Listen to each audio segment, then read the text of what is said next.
Irgendwo hier im Haarmoos nahe Laufen muss sie sein. Die scheue Bekassine mit dem seltsam meckernden Laut, die gerne in Feuchtwiesen und Mooren lebt. Dem Schnepfenvogel auf der Spur ist Dirk Alfermann vom Landesbund für Vogelschutz. Im Wiesenbrütergebiet Haarmoos gibt es den seltenen Vogel noch. Doch erst einmal taucht ein Storch auf. Auch diesen Vogel bekommt man nicht so häufig zu Gesicht, ein Kuckuck. Hasen hoppeln in nächster Nähe vorbei, aufmerksam beobachtet von Greifvögeln. Räuber wie diese Rohrweihe sind auch eine Gefahr für die Brut der Bekassine in den Streuwiesen. Seit Ende März ist die Himmelsziege, wie sie auch genannt wird, wieder zurück. Dirk Alfermann hat den Meckervogel schon gehört. Die Bekassine ist hier, sie ist auch gestern hier gewesen. Man konnte sie eben auch wunderbar beobachten bei ihren Balzflügeln und hat auch hier dieses klassische Wummern vollzogen, das ich auch aufgenommen habe gestern. Ich kann es gerne mal abspielen.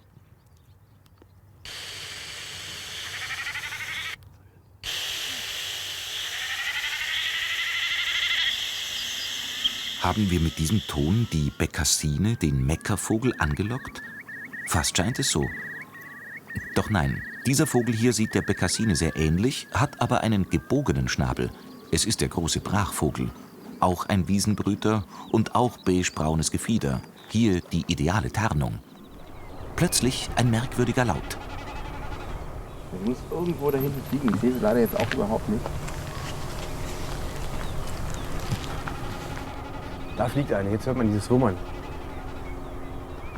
Weil sie eben nach oben steigt und sich dann einfach fast senkrecht nach unten fallen lässt und eben diese Schwanzfedern aufstellt und durch diese Windvibrationen an den Außenfedern entsteht dann eben dieser wummernde Ton, dieses Meckern und daher kommt eben auch dieser Begriff Himmelsziege oder eben hier im Oberbayerischen wird es auch als Moosziege oder Moosgors genannt. Wir sind jetzt in der Wiese gelandet, aber ich weiß eigentlich auch wo, aber man sieht sie nicht.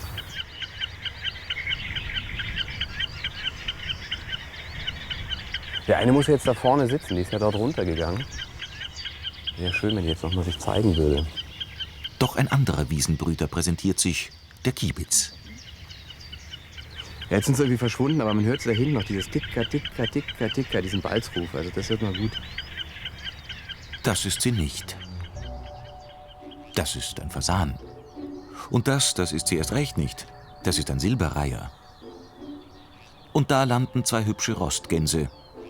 Die reiche Naturwelt und der geteerte Rundwanderweg um den Abtsdorfer See ziehen viele Ausflügler ins Haarmoos. Damit sie alle auf den Wegen bleiben und nicht die Wiesenbrüter stören, gibt es viele Hinweistafeln im Moos und einen Infostadel. Hier im Holzpavillon ist sie nun endlich zu sehen, die Bekassine mit dem geraden Schnabel, wenn auch nur auf der Schautafel. Und wer will, kann auch die verschiedenen Vogelstimmen abhören.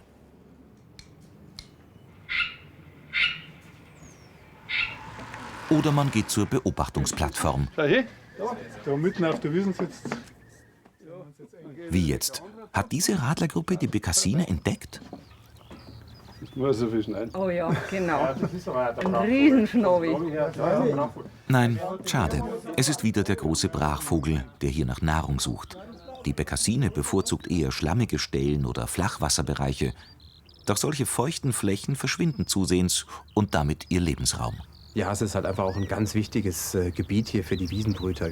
Allein von Landesbund für Vogelschutz sowie auch von anderen Naturschutzverbänden haben wir insgesamt um die 70 Hektar Eigentumsflächen, die hier angekauft worden sind, um sie eben zu sichern für die Wiesenbrüter, die einfach diese extensiv genutzten feuchten Flächen brauchen, um hier zu brüten und vor allem dann auch eben geeignet Nahrung zu finden. Auch dieser kleine Wiesenpieper, ebenfalls eine Wiesenbrüterart, findet hier den idealen Lebensraum. Was aussieht wie ein Tanz, ist der erbitterte Kampf zweier Männchen um ein Revier. Alle Vorkommen der Wiesenbrüter werden genau kartiert. Im Haarmoos brüten noch um die 5 Kiebitzpaare.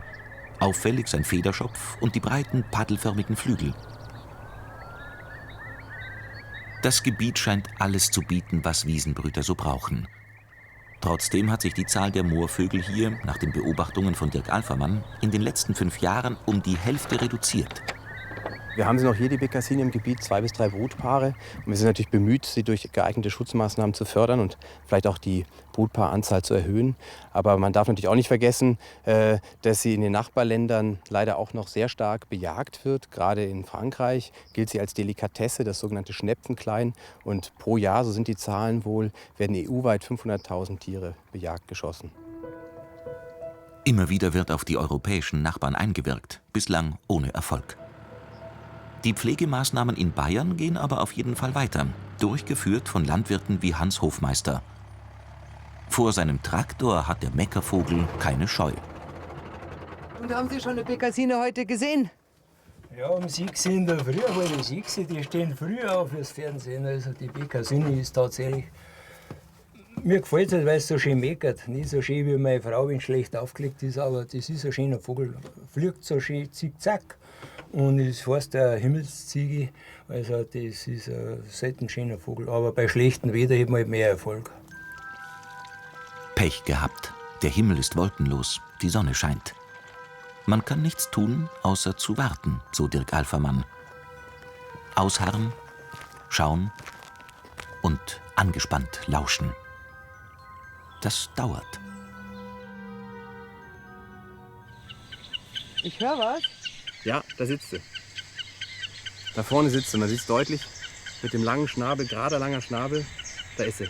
Ja, man hört es richtig schön, diesen Ruf jetzt. Oh, jetzt fliegt sie auf. Ja, und jetzt hört man auch das Wummern, gell? Jetzt hört man das Wummern. Diesen klassischen Balz. Ja, Ruf ist es ja nicht, sondern es ist ja ein Instrumentallaut. Ja, toll. Super. Dem Weibchen scheint das nicht sehr zu imponieren. Wir aber sind begeistert, sie nun doch noch gesehen zu haben. Die Himmelsziege, die Moosgors, die elendige